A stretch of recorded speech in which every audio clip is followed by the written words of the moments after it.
Magandang araw sa lahat ng inyong mga tigapakinig dito sa Sindak Short Stories sa Red. Once again, ako po si Liza na tubong Marikina. Ang aking susunod naman pong ibabahagi sa oras na ito ay karanasan namin ng aking matalik na kaibigan at kaklase na itago na lang natin sa pangalang Eva. Grade 4 pa lamang po kami nito sa Red. Oras iyon ng recess nang makaramdam kami ng tawag ng kalikasan kung kaya't nagpasama ako kay Eva para mag-CR. Yung CR po namin sa Red ay nasa gawing dulo ng school at sa likod po ng CR namin ay may malaki at masasabing matandang puno na hindi ko na rin po alam kung ano. Napakataba at talagang masasabi kong 10 o 11 katulad naming estudyante na grade 4 ang magsasama-samang yayakap dahil sa katabaan nito. Dahil mataba nga, pati ang ugat nito ay sobra din ang laki.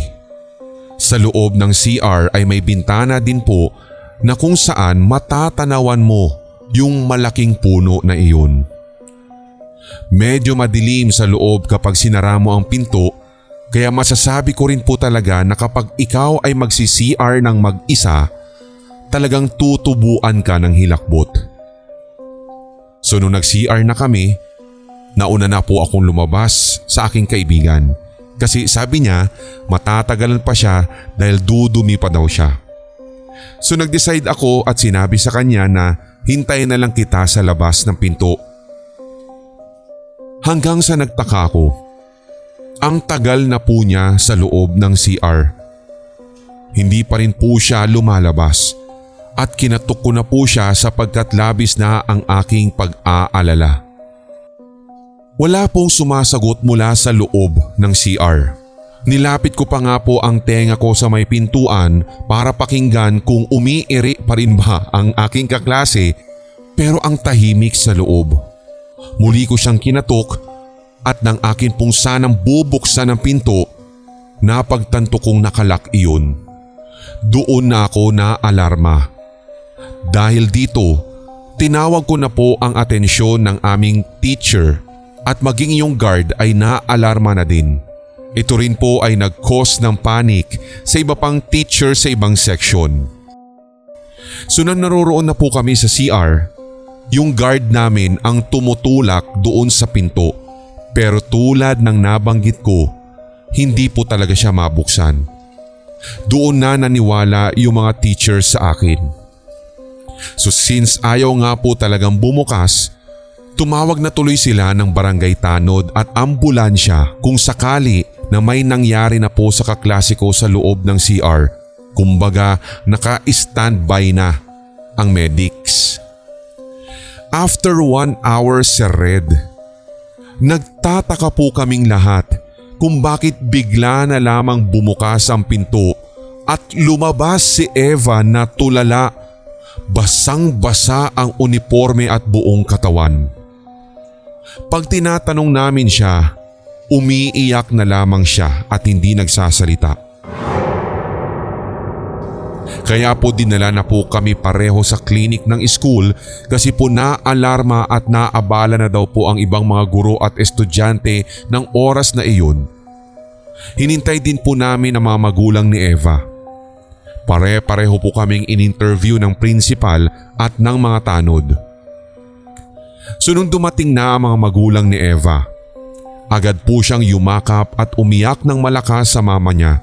Kaya po naghintay pa po kami ng ilang minuto para siya'y huminahon, makausap ng maayos at nang malaman kung ano talaga ang nangyari sa kanya. Nung kalmado na po siya, dito niya idinetalye lahat ng nangyari. Sobra kaming nanghilakbot. Nakakabigla ang lahat ng kanyang revelasyon. Ayon sa kanyang detalye, may naririnig daw po siyang tumatawag sa kanyang ngalan. Hanggang sa walang ano-ano'y biglang nagliwanag ang paligid at napakalaking bahay daw po na maraming ginto ang nakita niya. Maraming tao din daw doon, Sir Red, at parang may nagaganap na malaking salo-salo ng araw na iyon. Marami din daw po siyang pagkain na nakita, pero nagtataka siya kung bakit daw po sa dinami-dami ng pagkaing naroroon yung itim na kanin lamang ang gustong ipakain sa kanya nung babaeng nagpakilala sa pangalang Christine. Ang ganda daw nung Christine, Sir Red, at napakaputi. Nung oras na pinipilit daw po siyang pakainin ng itim na kanin, tumanggi siya kasi akala daw po niya ay tsampurado daw po iyon at hindi naman kasi siya mahilig o kumakain daw ng ganun. Kahit anong pilit daw sa kanya, ayaw niyang kainin talaga. Nagpumilit na lamang daw siyang umuwi. And after daw nun, bigla na lang po siyang nawalan ng malay at nagising na nasa CR na daw po siya at nababasa na pala ng tubig ang kanyang katawan. Ang sabi po ni Eva ay parang 5 minutes lamang po siyang naroroon sa lugar na iyon. Kaso si Red, halos 1.5 oras po ang tansya ko na oras na kinakatok ko siya, kabilang na rin po yung binubuksan ng pinto kasama ang mga barangay tanod. Sobrang hilakbot po ang talagang idinulot nito sa lahat ng mga nakaalam, lalong-lalo na sa mga teachers at iba pang mga estudyante. Hindi man naniniwala ang iba, pero masasabi ko talagang merong kababalaghang nagaganap, lalong-lalo na doon sa CR na may katapat na matanda at napakalaking puno.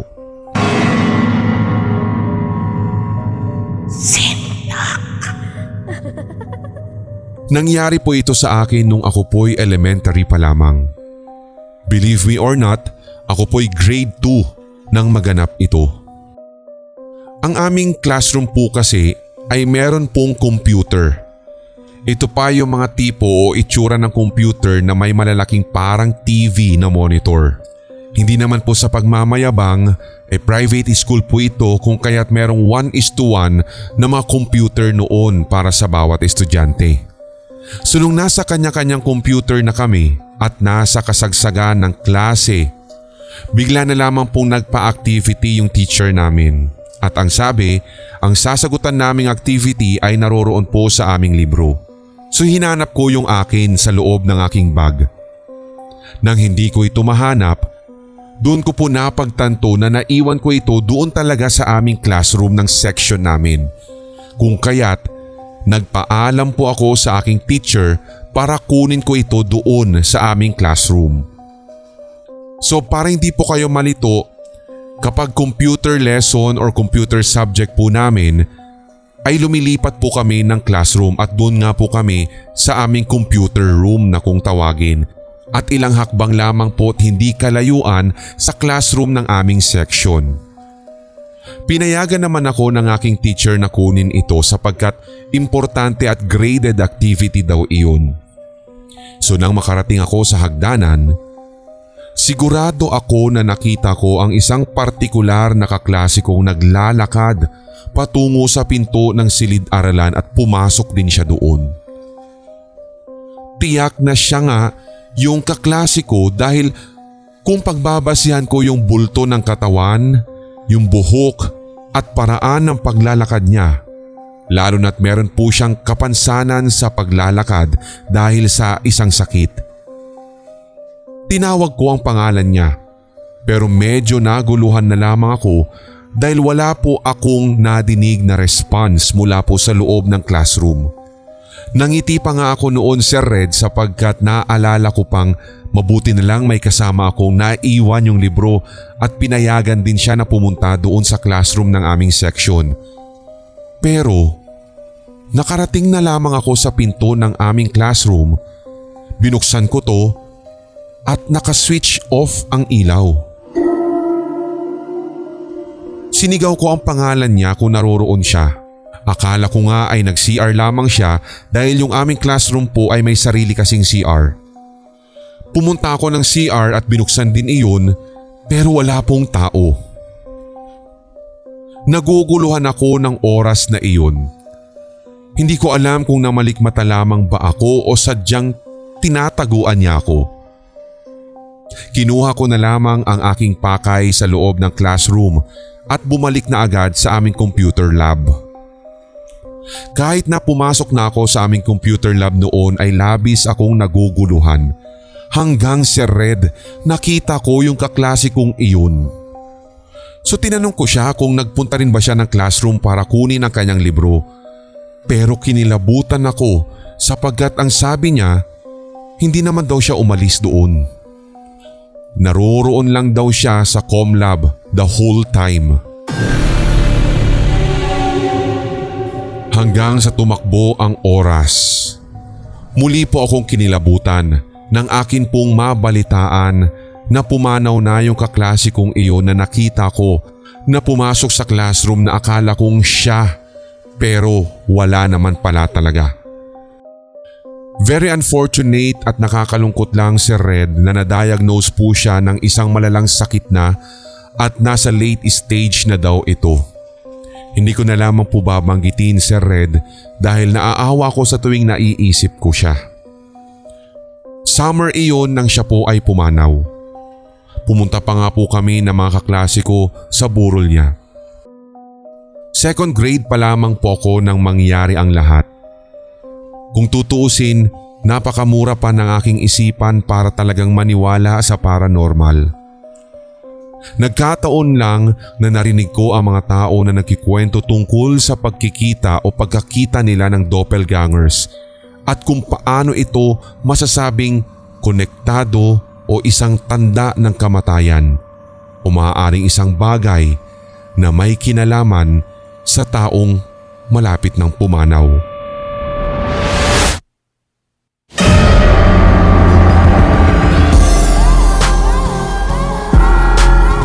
At inyong napakinggan ang tampok na one-shot Tagalog horror story.